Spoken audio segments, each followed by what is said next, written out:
오늘도 하나님의 은혜가 여러분 가운데 충만하기를 주의 이름으로 축복합니다. 오늘 여기 있는 본문의 말씀은 발람이라는 사람과 바락이라는 그 아람 왕의 사이에서 있었던 내용들을 오늘 본문에서 소개하고 있습니다. 발람이라는 사람은 이스라엘 사람이 아니고 메소포타미아 지역에 있던 한 부족의 그 선지자입니다. 근데 그 당시에 있었던 선지자들은 여러 가지 형태의 선지자가 있었습니다. 이스라엘의 선지자는 하나님의 말씀, 약속들을 전하고 그것을 실현되도록 지도하였다면은 이 발람이라는 사람은 메소포타미아 지역에서 여기서 그 길흉화 복을 전하는 사람이에요.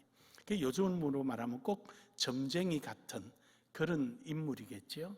그러니까 어떤 좋은 일이 있을 거다. 그리 가면 나쁘다. 복이 있게 해주기도 하고 저주를 해서 화도 있게 하는 이런 어떤 표적들이 나타났던 모양입니다. 그런데 문제는 이 발람이 그럼에도 불구하고 하나님을 섬기고 있었다는 겁니다.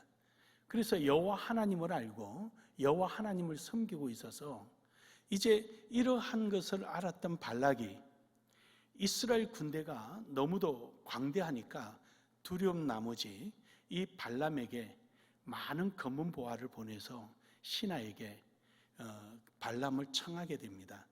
발람이 처음에는 거절하다가 그 돈의 유혹에 빠지게 되죠. 그 돈을 보니까 마음이 썩 변해가지고 선뜻 이곳에 오게 된 거지요. 그래서 여기 와서 이제 오는 도중에 발람의 나귀가 길로 가지 않고 엉뚱한 길로 가는 거지요. 그래서 이제 우리말로 그대로 좀 각색하면 이놈아 왜 길을 놔두고 딴 데 가느냐 그러니까 발람이 나귀가 말을 하기 시작해요. 하지 말아야 일을 하러 가니까 내가 딴 길로 가지 않느냐. 그러다가 앞에 천사가 나타나서 발람이 천사를 발견하게 됩니다. 만약에 그리 갔으면 발람이 죽었겠지요. 그래서 그럼에도 발람은 되돌아가지 않고 끝까지 발락에게 갑니다.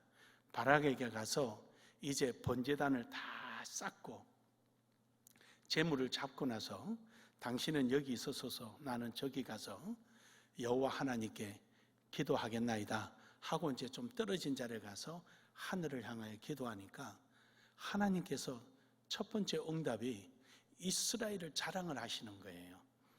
이스라엘이 그 팔레스타인 땅의 4분의 1이나 되고 그것은 내가 택하였고 그들은 내가 복을 주는 자고 뭐 이렇게 막 하나님 자랑하니까 발락이 가만히 들으니까 저주해라 했더니 이스라엘을 드러내고 자랑만 하는 거죠. 너 왜 그러냐? 저주해라니까 왜 그러냐? 그러니까 발람이 하나님이 시키는 걸 내가 어떻게 해야 되겠느냐? 그럼 한 번 더 해보자. 그래서 장소를 옮겨서 다시 번제물을 준비하고 그 다음에 또 가서 하나님 앞에 기도를 하니까 하나님이 두 번째 주신 내용이 바로 오늘 본문의 내용입니다. 그래서 두 번째 주신 이 내용인데 이 말씀 속에는 아무리 악한 사탄이 또 어떤 방법을 악한 자들이 하나님께서 우리에게 주신 복을 막아보려고 그것을 어떻게 바꿔보려고 아무리 노력을 해도 하나님께서 우리에게 약속하신 것을 변경할 수 없다는 것을 오늘 본문에서 우리에게 나타내주고 있는 것입니다. 그러므로 여러분, 오늘 여러분과 저에게 주어진 하나님의 약속, 여러분은 붙들고 그 믿고 나아가기를 주의 이름으로 축복합니다. 그래서 오늘 말씀의 제목을 축복의 여행이라는 제목을 붙였습니다. 다시 말해서 하나님께서 우리에게 주신 이 축복들을 우리는 늘 누리며 가는 여행하는 사람들이에요. 즉 영적인 여행을 이루어가는 사람들이죠. 그래서 하나님께서 주신 그 축복을 누리면서 가는 거예요. 해서 우리는 오늘 축복의 여행이라는 제목으로 은혜 나눌 때 여러분 속에 가는 발걸음마다 축복의 역사를 누려지기를 주의 이름으로 축원합니다. 첫 번째로 축복의 여행을 할 때는 꼭 지참해야 될 것이 있거든요. 그 중에 첫 번째가 믿음의 지도를 가지고 가야 합니다. 믿음의 지도. 오늘 본문 말씀 19절에 보면은요, 하나님은 사람이 아니시니 거짓말을 하지 않으시고 인생이 아니시니 후회가 없으시도다. 다시 말해서 하나님은 사람이 아니기 때문에 실수하거나 또는 오늘 했다가 내일 바꾸거나 이런 게 아니라 하나님이 한번 딱 작성해 놓으신 지도는 절대로 안 바뀐다는 거예요. 그 지도를 우리 믿어야 됩니다. 어느 정도까지 분명하냐면요, 6,000년 전에 아담과 하와에게 주셨던 지도나 아브라함에게 주셨던 지도나 야곱에게 주셨던 지도나 예수님 시대 때 주셨던 지도나 바울에게 주셨던 지도나 오늘 우리에게 주신 지도는 변하지를 않았습니다. 믿으십니까? 그 지도가 변하지 않았다는 거예요. 우리는 수시로 변합니다. 수시로 변하고 수시로 어떻게? 우리는 해놓고 금방 바꾸고 이래놓고 금방 바꾸고. 저는 그 건축업을 해봐서 아는데 집을 지으면 상수도 하수도 그 다음에 그 가스 이걸 신청을 합니다. 하면은 처음에는 상하수도 땅을 파요. 파서 파이프로 묶고 와서 다 메꾸고 납니다. 그러고 나서 이제 준공대가 쭉 돼서 서류를 넣으면은 그때는 또 가스 공사에서 와서 공사를 합니다. 됐으면 또 다 해놓은 자리를 파가지고 다시 또 가스 파이프 연결하고는 또 다시 덮고 그래요. 한 건축물이 있으면 같이 복합적으로 하면 얼마나 좋습니까? 그래서 한 번 집을 지으면은 최소 2번은 땅을 파야 합니다. 도로를 횡단해야 되고 중간에 있는 하수구를 파야 되고 이런 모습으로 왜 한 걸 또 하나 이게 제가 40년 전에 했을 때나 지금이나 똑같아요. 변하지를 않는 거예요. 그러니까 사람은 그런 거예요. 저는 원래 건축가 출신이 아니에요. 하지만 이 건축하는 걸 가만히 일하는 사람들 보니까 이 순서가 안 맞아요. 그래서 혼자서 그 전체 공정을 한번 적어봤습니다. 쭉 적어서 복합적으로 할 수 있는 거, 이렇게 할 수, 저렇게 할 수 있는 거. 그렇게 하니까 공기가 짧아져요. 돈도 많이 좀 세이브가 되고. 그러다가 이제는 설계까지 하게 됐지만, 왜 그렇게 그 타성에 젖어서 그냥 그렇게 가니까 그런 거죠. 그 우리가 그런 거예요, 우리가. 내가 살아온 방식대로, 내 기분대로, 내 사고대로 생활하니까 놓쳐버리는 거예요. 우리는 하나님이 주신 지도대로, 하나님께서 내게 맡겨주신 그 지도만 보고 믿고 따라가면 되는데 자꾸 내 경험에 의지하려고 하니까 이 지도의 길을 놓치는 겁니다. 하나님이 주신 지도, 아브라함에게 주셨던 지도, 이삭에게 주셨던 지도, 우리 그 지도를 믿고 나아가기를 주의 이름으로 축복합니다. 사무엘상 15장 29절에 보면은요, 하나님은 거짓말을 하지 아니하신다는 거예요. 앞서도 말씀드린 것처럼 하나님의 예지의 능력이 있으시기 때문에 예나 지금이나 똑같으셔요. 그래서 아마 앞으로도 똑같이 실 겁니다.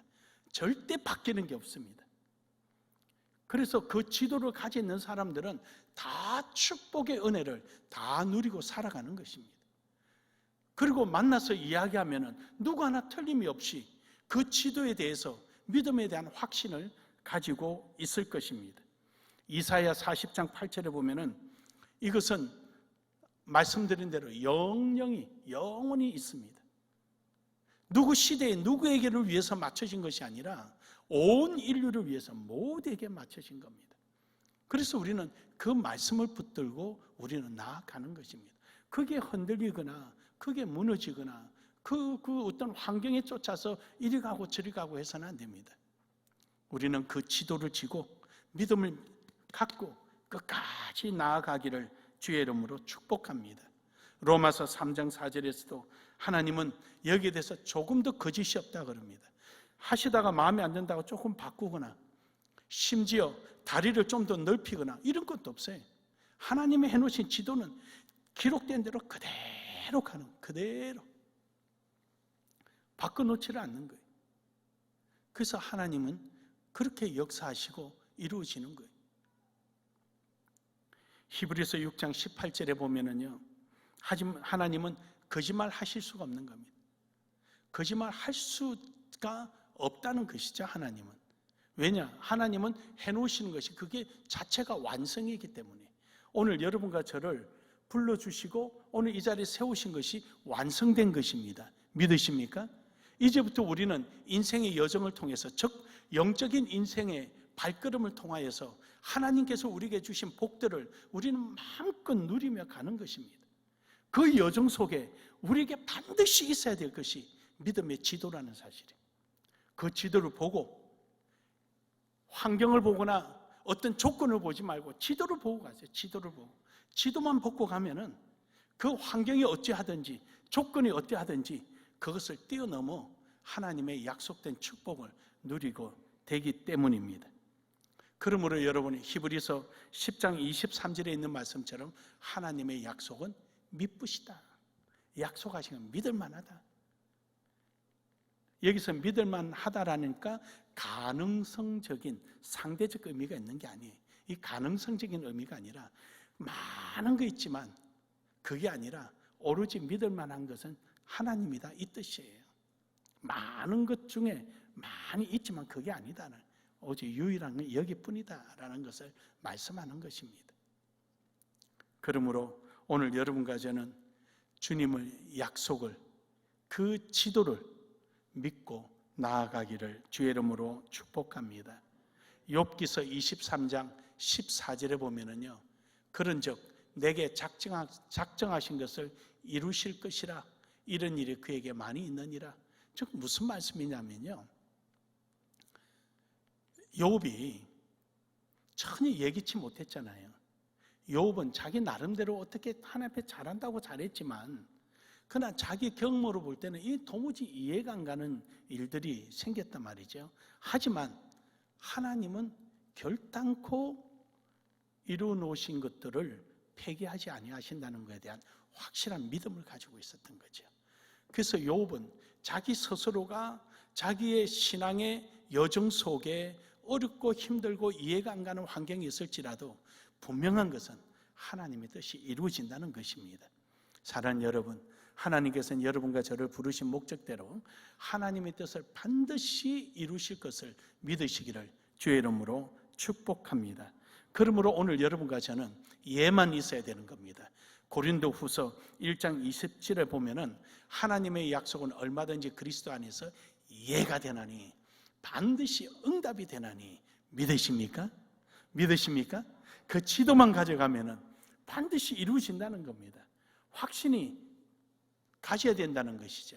우리는 다른 거 어떤 조건에 매달리지 말고 하나님께서 주신 그 지도, 그것을 믿음으로 우리는 지고 나아갈 때 우리의 축복의 여행은 성공적인 여행이 될 것입니다.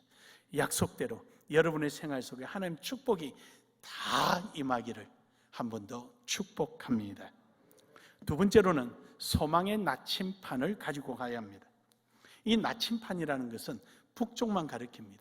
그래서 북쪽을 가리키기에 그것을 기준점을 삼아서 내가 가야 할 길을 찾아가는 것입니다. 그렇습니다, 여러분. 하나님께서 우리에게 주신 영적인 나침판은요, 오직 예수 그리스도만 가리키고 있습니다. 믿으십니까? 오직 예수 그리스도만 가리킵니다. 바로 그 십자가를 가리킵니다. 그러므로 여러분과 제가 가야 할 발걸음은 정해져 있는 것입니다. 가르치는 주의 십자가 길을 향하여 우리는 걸어가야 되고 그 길을 향해서 가야 되는 것입니다. 설사 가는 그 길이 때로는 힘들고 어려울 수 있지만 실망하지 마십시오. 그 높은 산이 있다고 포기하지 마십시오. 그 길을 가르치면은 그 길을 넘어가다 보면은 어마어마한 하나님의 약속이 있을 것이고, 물이 깊다고 겁내지 마십시오. 하나님께서 그 앞에 가면은 뽀더라도 하나님이 예비해 놓고 있을 것입니다. 심지어 죽음의 자리라고 두려워하지 마십시오. 설사 죽더라도 부활이 있습니다. 그래서 하나님이 가르치는 길을 가는 거예요. 이 소망의 나침반이, 주님은 우리를 항상 그 길로 인도해 주시는 거죠. 그 우리가 예상치 못하고 생각지도 못한 일들을 하나님 우리를 그렇게 인도해 주시거든요. 설사 방해자가 있다 할지라도 하나님은 이루십니다. 욥기서 1장 21절에 보면은요, 욥이 그런 고백을 해요. 공수래 공수거라. 적신으로 왔으니 적신으로 간다. 그러니까 욥에게는요, 이 물질이라는 것, 그리고 주변에 있는 자기가 그동안에 자랑할 만한 모든 일들, 이 자체가 나침판이 아니라는 거죠. 어떤 사람은 물질 좀 내게 손해 왔다고 막 의기소침하고, 건강에 어려움이 왔다고 두려워하고, 뭔가 내가 할 일이 제대로 안 된다고 해서 하나님을 부인하는 이런 모습이 아니라, 그게 나침판이 아니에요. 부자가 나침판 아니에요. 건강이요? 아니에요. 권력이 아니에요. 우리의 나침판은 예수 그리스도입니다. 그래서 욥은 공수래 공수고, 그거 아무것도 아니야. 그냥 왔다 그냥 가는 거지 뭘. 적신 왔다 적신 가는 거예요. 그게 기준이 아니라는 거예요. 욥기서 21장에 보면 욥이 그래요. 23장 10절에 보면은, 그러나 내가 가는 길을 그가 아시나니 그가 나를 단련하신 후에는 내가 순검같이 되어 나오리라. 그러나 내가 가는 그 길을 그가 아시나니, 내가 처음에는 내 아들 생일날 혹시 죄가 지었나 싶어 하나님 앞에 제사를 지내고, 하나님 혹시 내가 내 아들 생일날 이렇게 잔치하다가 이런 일이 있었는지 모르니까 용서해 주십시오. 나름대로 다 이렇게 노력했지만 그에게 온 것은 아무것도 없는 거예요. 자식도 다 죽고 재산도 다 도둑맞고 하나 있는 아내마저도 저주하고 떠나가 버리고 이제 홀로 단신이 된 거예요.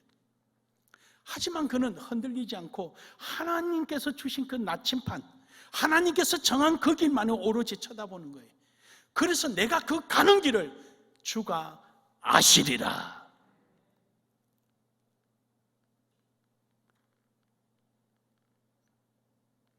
목사님들의 강의해드리면서 제가 그런 얘기를 합니다.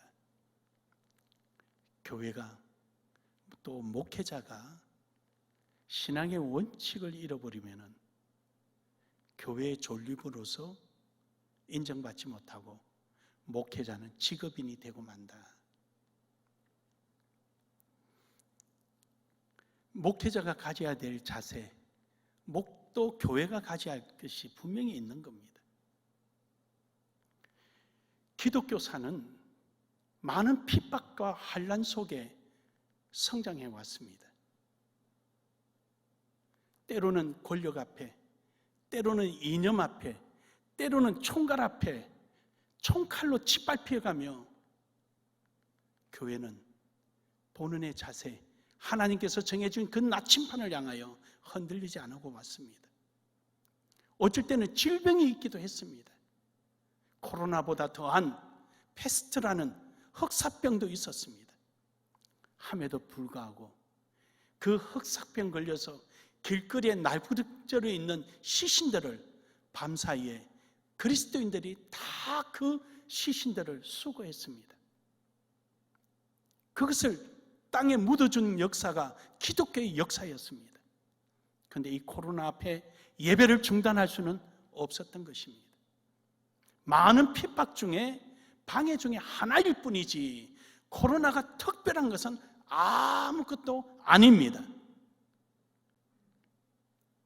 그런데 한국 교회는 흔들렸습니다. 결국 그 결과는 우리 교단만 보더라도 300만 명이 넘는 성도가 2년 전에 236만으로 줄어들었습니다. 작년 올해까지 끝나고 나서 내년에 통계치가 나오면은 아마 제 생각에는 180만 정도까지 떨어지리라고 봅니다. 우리 교단만 교회가 3,000교회가 문을 닫았습니다. 한국교회 망교회가 문을 닫았습니다. 왜냐? 나침판을 잃어버렸어요. 나침판을 잃어버린 거예요. 여러분, 나침판을 잃지 않기를 주의 이름으로 축복합니다. 우리가 왜 존재하는지, 우리는 사회 정치에 휩쓸려 있는 단체가 아닙니다. 사회 환경에 따라서 이루고 저루고 하는 것이 아닙니다. 우리는 우리일 뿐입니다. 우리는 오직 하나님께서 정해주신 그 방향을 향하여, 그 나침판이 정하는 쪽을 향하여 우리는 나아갑니다. 주님이 우리에게 정해준 그 나침판을 똑바로 쳐다보며 우리의 발걸음을 옮기기를 주의 이름으로 축복합니다. 욥기서 23장 15절에서 17절에 보면은 인간의 방법대로 하지 않겠다는 겁니다. 하나님께서 주신 그 나침판대로 살아가겠다는 겁니다. 앞서도 말씀드렸지만 욥은 아들의 생일날 끝나고 나서 하나님 앞에 번제를 드리고, 혹시 우리가 잘못된 거 있으면 용서해 주십시오, 다 이렇게 하나님 앞에 예배를 드렸는데, 그러면 하나님이 용서해 주셔야 되잖아요. 근데 왜 아들들을 다 죽여버리시죠? 욥의 신앙은 공술의 공수겁니다. 주신이도 여호와요, 가져가신데 여호와라는 아주 물질에 대해서 초연한 사람이었습니다. 함에도 물질을 다 뺏어가고 몸의 건강까지 뺏어가서 기아짝두로 몸을 끌어야 될 정도로 몸에 피부병으로 가득 차 있었습니다. 인간적으로 생각할 때는 아니라고 생각하는 거예요. 그래서 욥도 한때는 왜 이렇게 하지? 왜 이렇게 할까? 의문도 생겼습니다. 그래서 그가 15절과 16절에 보면은 그러므로 내가 그 앞에서 떨며 지각을 얻어 그를 두려워하리라. 하나님이 나의 마음을 약하게 하시며 전능자가 나를 두렵게 하셨나이다. 그러니까 나는 지금까지 그렇게 생각하고 있었는데 하나님이 하시는 일은 그게 아니구나. 그때서 두려움이 오기 시작한 거예요. 아, 사람의 방법, 사람이 가지고 있는 경험이나 사람의 지식, 사람의 어떤 일반적인 생각이 떠나 있구나. 그러면서 그는 두려움을 가진 거예요. 그러면서 17절에 이래요. 이는 내가 두려워하는 것이 어둠 때문이나 흑암이 내 얼굴을 가렸기 때문이 아니다. 어둠이나 흑암, 나를 이렇게 어렵게 하고 자식을 다 데려가고 아내마저 도망가고 내 병이 오고 이렇게 어렵게 만든 것 때문에 내가 두려움이 아니라 하나님이 하시는 일은 인간이 하는 방법하고 다르구나라는 사실을 깨닫고 그때서 두려워하는 거예요. 그래서 그가 내 가는 길을 주께서 아시나니 내가 순금같이 나오리라라고 그가 자신 있게 말할 수 있었던 이유가 여기에 있었던 것입니다. 사랑하는 여러분, 오늘 여러분도 이러한 신앙의 나침판, 영적인 나침판을 가지고 환경이 어떠하든지 조건이 어떠하든지 여러분의 생각보다 전혀 다른 모습이 내게 나타난다 할지라도 흔들리지 마시고 끝까지 나아가시면 욥처럼 정금같이 나오게 됩니다. 그렇게 되기를 주의 이름으로 축복합니다. 마지막 세 번째로는 사랑의 배낭을 메고 떠나십시오. 여러분, 배낭 속에 들어가는 것은 뭡니까? 여행 중에 필요한, 최소한의 필요한 것들을 넣어서 가져갑니다. 불편하죠? 힘들죠? 하지만 우리는 이해를 합니다. 때로는 이거 좀 더 가져올 걸 그랬다 이렇게 후회하기도 하고, 때로는 다음에는 내가 떠날 때는 이거 꼭 가져가야지 이런 학습 능력도 키우기도 합니다. 하지만 우리는 그 배낭 속에 사랑을 가득히 채우고 가면 됩니다. 본문 말씀 21절에 보면 이래요. 야곱의 허물을 보지 아니하시며 이스라엘의 반역을 보지 아니하시노다. 여호와 그들의 하나님이 그들과 함께 계시니 왕을 부르시는 소리가 그 중에 있도다. 그러니까 하나님은 이스라엘 백성들의 부족하고 연약하고 심지어 반역까지 해도 하나님은 그들을 사랑으로 포용하셨다는 것이죠. 그렇습니다, 여러분. 우리의 발걸음도 마찬가지입니다. 우리가 주의 일을 하고 교회 안에서 봉사하고 헌신할 때 때로는 같이 하는 사람이 부족한 부분이 있고요. 때로는 내가 원하는 방법대로 되지 않을 때도 있고요. 때로는 내가 한 것을 다 부숴버리고 새롭게 만들어 갈 때도 있지만, 그렇다고 거기에 불평하거나 미워하거나 다툼이 있는 것이 아니라 다른 뜻이 있는 모양이다 라고 배낭 속에 있는 사랑을 끄집어내고 그 사랑으로서 그것을 수용할 수 있기를 주의 이름으로 축복합니다. 축복합니다. 그래요, 여러분, 하나님께서 우리에게 주시는 이 사랑의 배낭, 내가 좀 가다가 힘들고 어려움이 있다 한다 할지라도 그걸 사랑하십시오. 저 고개 넘으면 뭐가 있겠구나, 저거 넘으면 뭐가 있겠구나. 시내산 올라가는데 계단이 1200개가 넘습니다. 중간에서 올라가면 700개가 넘거든요. 제가 올라가면서 그래, 어느 정도 가면은 아이고 이제 600개밖에 안 남았다고. 또 가다가 이제 300개밖에 안 남았다고. 그런 식으로 계속 긍정적으로 유도를 해줍니다. 그러면서 앞에서 계속 올라오도록 이래 제가 가는데 웬만한 사람 다 올라갑니다. 밤이 돼가지고요, 힘든 줄 모르고 다 올라갑니다. 그러면서 늘 긍정적인 이야기를 해드려요. 다음에 가는 코스는 이거니까 여기서 이런 걸 보시고, 벽화에 여기 있으니까 아브라함이 찾아왔던 방문했던 모습이 있으니까 거기서 아브라함 한번 찾아보십시오. 이런 퀴즈도 내드리고. 그러다 보면 사람이 마음속에 소망이 생기고요, 꿈이 생기기 시작하는 거예요. 부정적이고 불평이 있고 원망이 있는 자리는요, 있기 싫어요. 뭐든지 내가 원하는 뜻대로 다 되기를 바라고, 안 되면은 불평하고 불만하고 미워하고 그냥 시기하고. 그러면 하나님께서 우리에게 주신 축복의 여정 늘 불평 불만에 쌓입니다. 배낭 속에 주의 사랑을 담고 가기를 주의 이름으로 축복합니다. 어떤 경우가 만나더라도 사랑을 끄집어내십시오. 하나님께서 나를 위해서 이렇게 주신다는 그 사실을 믿고 가시기를 주의 이름으로 축복합니다. 하나님은 괜한 그렇게 주시는 게 아닙니다. 신명기서 32장 11절에 보면은요, 독수리가 자기 새끼를 위한 자리를 만드는 것처럼 하나님 우리를 그런 과정도 주시는 겁니다. 독수리가 그렇게 한답니다. 알을 부화하기 전에 둥지에다가 가시등불을 갖다 놓고 자기 털과 그 다음에 잡은 사냥한 새의 털을 뽑아가지고 그게 푹신하게 깔아 놓는데요. 그러다가 새끼가, 그 알이 부화되게 되면은 새끼가 어느 정도 때가 되면은 그 밑바닥을 다 휘집어 놔버린대요. 그러면 둥지에 있다니 가시가 찌르니까 밖에 나와서 뛰어내리기 시작한답니다. 그러면 독수리가 와서 날개로 자기 등에 올려 태워서 또 갖다 놓고 올려 태우고, 이걸 반복하다 보면은 새끼가 날기 시작한답니다. 그럼 새끼는 이제 떠나는 거죠. 이것을 사회복지학에서는 빈둥지라 그래요.